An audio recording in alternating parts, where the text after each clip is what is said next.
Milord, Priyanka திட்டமரத்துல கெட்டிக்காரி. பரிதாபப்பட்டு தன்னை மருமகளாக்கணவங்க மேலேயே பழிய போட்டவ. அந்த பாவத்தை உணர்ந்திருப்பா, பரிகாரம் தேடி அலைஞ்சிருப்பா. எங்க தன்னுடைய வேஷம் களைஞ்சிருமோன்னு தலைமறைவாயிட்டாலோ இல்ல தற்கொலை பண்ணிக்கிட்டாலோ.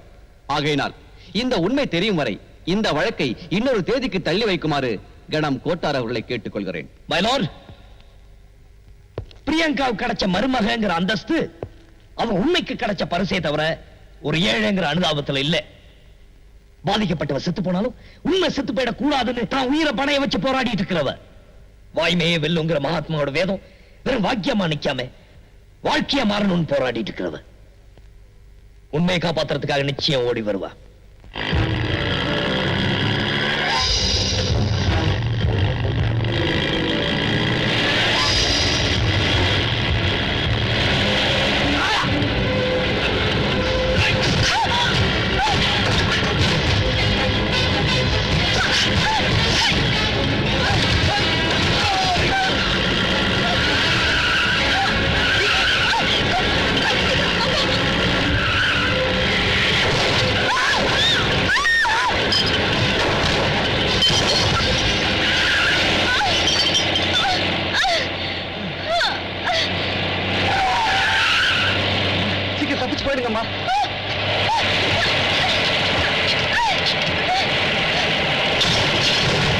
வெயிட் பண்றதுக்கு ஒரு லிமிட் இருக்கு.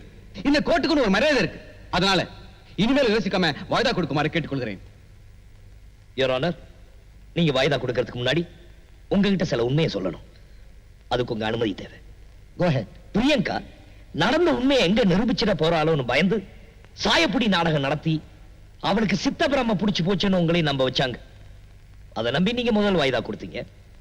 அந்த முதல் வாய்தால அவன் ஆஸ்பத்திரியில பைத்தியமாக்க முயற்சி பண்ணாங்க, கொலை செய்யவும் முயற்சி பண்ணாங்க. அதை நான் தடுத்து நிறுத்தி அவளுக்காக தர்ம யுத்தம் நடத்தி அவ பைத்தியக்காரி இல்லைன்னு நான் இதே கோர்ட்ல நிரூபிச்சேன். இருந்தாலும் நீங்க இரண்டாவது வாய்தா கொடுத்தீங்க. என்ன நடந்துச்சு? கலங்கப்பட்ட கங்காவை கண்மூட வச்சானுங்க. அவளை ஈவு இறக்கலாம கொன்னுட்டு அவ தற்கொலை பண்ணிட்டான்னு உங்களையும் நம்ப வச்சாங்க. கடவுளா இருந்து காப்பாற்ற வேண்டிய டாக்டர் கரன்சி நோட் எமனா மாத்திருச்சு. நான் இதே கோர்ட்ல சத்தம் போட்டு சொன்னேன். என்னாச்சு? கடைசி துருப்பிச்சிட்டா இருந்த சேகர் நான் குறுக்கு கேள்வி கேட்கும் போது மனசாட்சிக்கு பயந்து மனசு மாறி உண்மை சொல்ல வந்த நேரத்துல எந்த ருத்ரையா தான் குறுக்கு மூளையை பயன்படுத்தி மாறாடிப்பு நாடகம் நடத்தி உங்ககிட்ட வாய்தா கேட்டாரு. நீங்களும் வழக்கம் போல வாரி வழங்கிட்டீங்க. இல்லன்னா இதே கோர்ட்ல அன்னைக்கு அந்த கேஸ் முடிச்சிருக்கும்.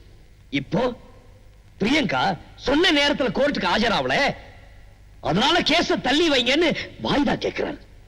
நீங்க கொடுத்தீங்கன்னா ஏற்கனவே என்ன தீர்த்து கட்டணும்னு முயற்சியில தோத்து போன இவரு என்னையே கொலை செஞ்சுட்டு எதிர் தரப்பு வக்கீல் கோர்ட்டுக்கு ஆஜராவல, அதனால கேஸ தள்ளி வைங்க அப்படின்னு கேட்பாரு. நீங்களும் அதுக்கு வாய்தா கொடுப்பீங்க. ஆனா அந்த வாய்தா முடியறதுக்குள்ள உண்மையிலே பிரியங்காவை பைத்தியக்காரியாக்கி இதே கோர்ட்ல அழைச்சிட்டு வந்து நிறுத்துவாங்க. அப்ப நீதி கேட்கறதுக்கு ஆள் இருக்காது. நீங்க சொல்ற தீர்ப்பை கேட்கறதுக்கு யாரும் காத்திருக்க மாட்டாங்க. நீங்க கடைசியா கொடுக்கிற வாய்தா மட்டும்தான் இருக்கும். வாய்தாக்கு மேல வாய்தா, வாய்தா, வாய்தா, வாய்தா. இந்த வாய்தாங்கிறது பாதாள துப்பு இல்லாத வக்கீல்க உபயோகப்படுத்த கடைசி துருப்புச்சிட்டு. நாட்டுக்காகவே தன்னை அர்ப்பணிச்சிட்ட தலைவர்களா மறைஞ்சதுக்கு அப்புறம் இந்த நாட்டு மக்கள் நம்பிட்டு இருக்கிறதே அந்த கோர்ட்டை மட்டும்தான். அந்த நம்பிக்கை தோத்து போச்சுன்னா மக்கள் குமரி எழுவாங்க, கொந்தளிச்சு வருவாங்க. கும்மி எரிஞ்சு அவங்க காரி துப்புறதுல இந்த கோர்ட்டையே எரிஞ்சு சாம்பல் ஆயிடும். சட்ட புத்தகம் எல்லாம் வீட்டடுப்புக்கு விறகாயிடும். கருப்பு கோட்டெல்லாம் பருப்பு சட்டி இறக்கி வைக்கிற கந்தல் துணியா மாறிடும். என்ன சொல்ல போறீங்க? இதை நான் கேட்கல, இந்த நாடு கேட்குது. சொல்லுங்க. ஆளாகட்டும், அயோக்கிய தலைமை ஆளட்டும் இந்த கோர்ட்டோட தீர்ப்பா இருந்தா வாய்தாவை வாரி வாரி வழங்குங்க, வாரி வாரி வழங்குங்க, வாரி வாரி வழங்குங்க.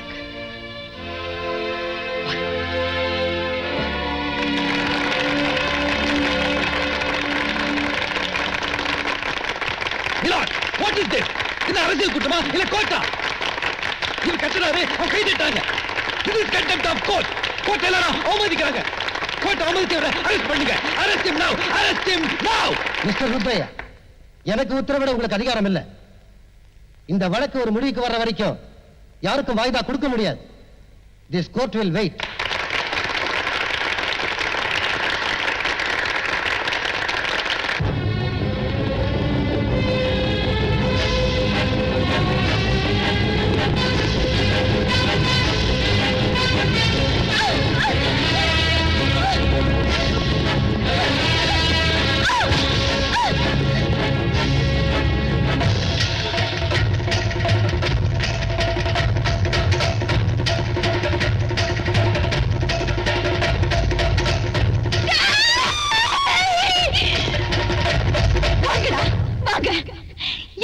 போறீங்க?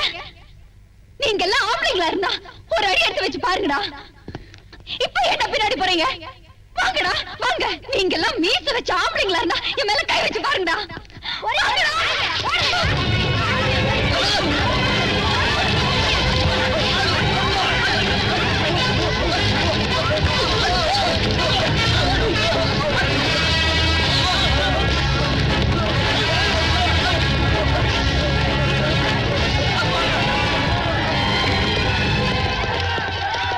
பிரியங்கா வரமாட்டான், நிச்சயமா வரமாட்டான். அவன் இந்த ஊரை விட்டு ஓடிட்டு இருப்பான்.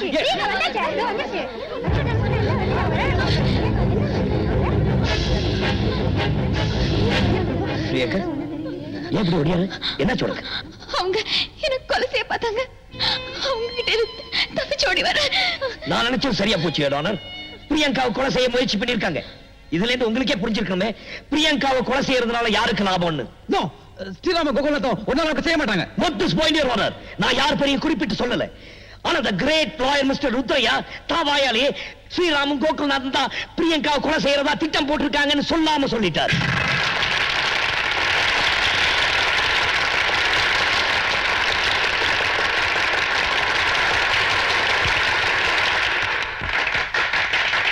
Order, order. பிரியங்காவோட கணவர் மிஸ்டர் சேகர் இப்ப கோர்ட்டுக்கு அழைக்கிறேன். நீங்க அழைச்சா உடனே அவர் கோர்ட்டுக்கு வந்துருவாரா? ஒரு பைத்தியக்காரிய பொண்டாட்டி அடைஞ்சவர் எந்த முகத்தோடு நடமாடுவார்? அவமானம் தாங்காம ஒருவேளை அந்த ஊரை விட்டு ஓடிட்டாரோ என்னவோ. இம்பாசிபிள். பிரியங்காவை இந்த நிலைமையில விட்டுட்டு ஒரு நாள் சேகர் ஓடி இருக்க மாட்டார். என்னோட யூகம் என்னன்னா மை லார்ட், ஒருவேளை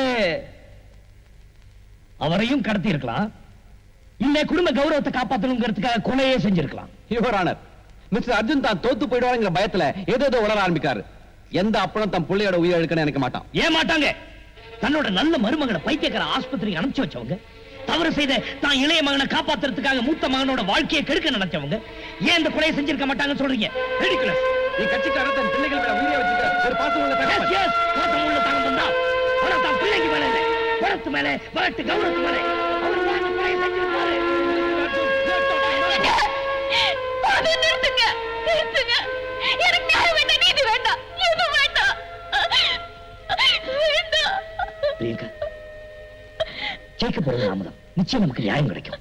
நியாயம்? எந்த மாதிரி நியாயம்? என் புருஷனை பலி கொடுத்துட்டு கிடைக்கிற நியாயம் எனக்கு வேண்டாம் அர்ஜுன் சார். பிரியங்கா, வேண்டாம், தயவு செஞ்சு என்ன கொஞ்சம் பேச விடுங்க. நான் நிறைய பார்த்துட்டேன், நிறைய கேட்டு அனுபவிச்சிட்டேன். கங்காவோட கற்பழிப்பு பத்திரிகையில போட்டு வியாபாரமாக்கினாங்க. அவளோட அவல நிலை படம் போட்டு காட்டி பணம் சம்பாதிச்சாங்க. கடவுளா இருந்து உயிரை காப்பாத்த வேண்டிய டாக்டரும் கடமை செய்ய வேண்டிய போலீஸும் கங்காவை பள்ளி கொடுத்து தள்ளி நின்று படத்தை எண்ணிட்டு இருந்த நான் என் கண்ணால பார்த்தேன். இந்த மாதிரி ஆளுங்க கிட்ட எல்லாம் நியாயத்தை எதிர்பார்க்க முடியாது. பூமியை மாத்தவனும் பெண்ண தேவனும் சொல்றதெல்லாம் வெறும் வார்த்தை தான். கோயில் அம்மன் விக்கிறதுக்கு பட்டுப்படவை கட்டி கையெடுத்து கும்பிடுறவங்க வெளியே அப்பாவி படங்களை அம்மனமாக்கி அசிங்கப்படுத்துவாங்க. இவங்களுக்கு எல்லாம் நான் சொல்ற உண்மை எப்படி கேட்கும்? கேட்காது, கேட்கவே கேட்காது. கங்காவோட கற்பழிப்ப நான் ஒரு தடவை தான் பார்த்தேன். ஆனா இவங்க பத்திரிக்கையில, கோர்ட்ல, ஆஸ்பத்திரியில அந்த அநியாயத்தை வர்ணிச்சு வர்ணிச்சு அவளை தினம் தினம் கற்பழிச்சு கொண்டுட்டாங்க. அந்த அப்பாவிக்கு நியாயம் கிடைக்கணும்னு வந்தேன். ஆனா நான் உண்மை சொன்ன பாவத்துக்காக என்ன என்னெல்லாம் கேள்வி கேட்டீங்க? கை எங்க இருந்துச்சு? தொட மேலையா, தோல் மேலையா, பார்ப்பு மேலையா? அவ எப்படி அம்மனமா இருந்தான்னு என்னை இப்படி எல்லாம் கேள்வி கேட்டீங்க ருத்ரையா சார். அந்த கேள்விக்கெல்லாம் பதில் நான் இப்ப சொல்றேன். 10 மாசம் சுமந்து பெத்தெடுத்த தன் குழந்தைக்கு ஒரு தாய் உயிர் பால் கொடுக்கிறாளே, அந்த உன்னதமான இடத்தை நான் சொல்லணுமா? உங்களுக்கு தான் காது கேட்காதே, நான் கத்திய சொல்றேன். நீங்க உங்க தாய் கிட்ட எந்த இடத்துல உயிர் பால் குடிச்சீங்களோ அங்க கை வச்சிருந்தா, நீங்க உங்க தாய் வயிற்றுல இருந்து எந்த வழிய பிறந்தீங்களோ அங்க கை வச்சிட்டு இருந்தா. புருஷன் பொண்டாட்டிய சொல்ல வைக்கப்படுற அந்த புனிதமான அந்தரங்கத்தை அத்தனை பேர் முன்னாடி கேட்ட அவமானப்படுத்தினீங்களே, அந்த கேள்வி நீங்க உங்க தங்கச்சி கிட்ட கேட்பீங்களா? இல்ல உங்களை பெத்த தாய் கிட்ட கேட்பீங்களா?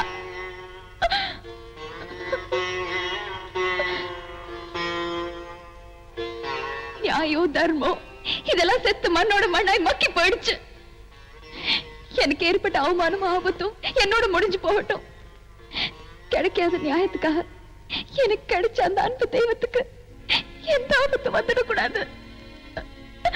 உன்னை சொல்ல போய் உன்னை அழிச்சிடாதுன்னு அவர் சொன்ன வார்த்தைய நான் உதாசனப்படுத்தின பாவத்துக்கு அவர் காலடியில விழுந்து மன்னிப்பு கேட்கணும்.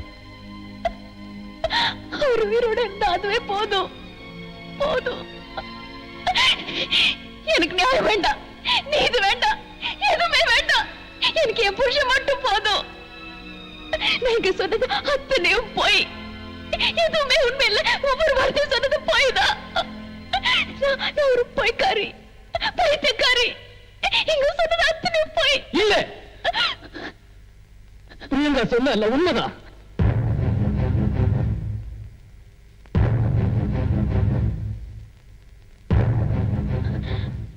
யுவர் ஆனர், நான் குற்றவாளி.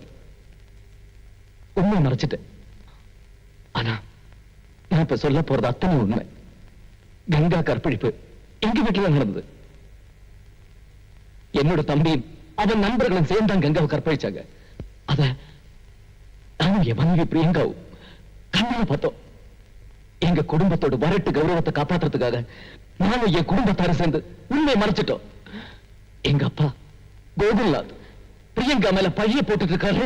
இந்த வக்கீல் ருத்ரையா, இவங்க 3 பேருக்குமே இதுல பங்குண்டு. I know they are all criminals, your honor, criminals. எத்தனையோ போராட்டத்துக்கு மத்தியிலே நீதி கிடைக்கணும் நம்பிக்கிட்டு இருக்கிற என் மனைவி பிரியங்கா இங்க சொன்னது அத்தனை உண்மை, your honor, உண்மை. நான் இந்த கோர்ட்ல முதலே உண்மையை சொல்லாததுக்கு அவங்க எல்லாரும் முன்னாடி பகிரங்கமா மன்னிப்பு கேட்கிறேன். என் மனைவி பிரியங்கா பைத்தியக்காரி இல்ல, பரிசுத்தமானவ. என் பணத்து மேல குறி வச்சவ இல்ல, நியாயத்து மேல நீதி மேல நம்பிக்கை வச்சவ. அவ குற்றம் இல்லாதவ, யுவர் ஆனர், குற்றம் இல்லாதவ. யுவர் ஆனர், ஸ்ரீராமோட மகன் சொல்லிக்கிறத விட நான் பிரியங்காக்கு புருஷன் சொல்லிக்கிறதுல பெருமைப்படுறேன்.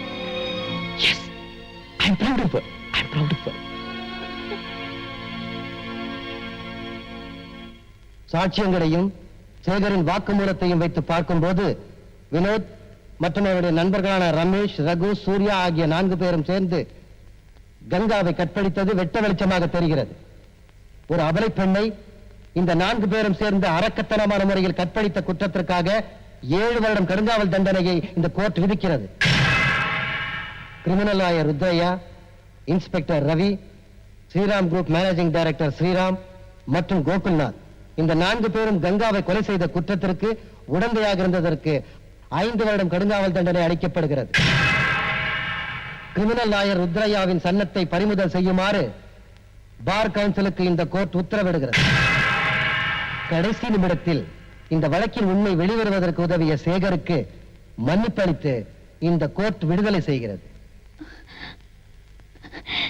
ஒரு ஏழை பெண் பணக்கார குடும்பத்தின் மருமகளாக இருந்தாலும் கூட தனது வாழ்வே பறிபோகின்ற நிலையில் இருந்தும் கூட நீதி நிலைக்க வேண்டும் என்ற எண்ணத்தில் கடைசி வரை நியாயத்தின் பக்கம் நின்ற பிரியங்காவை இந்த கோர்ட் பாராட்டுகிறது.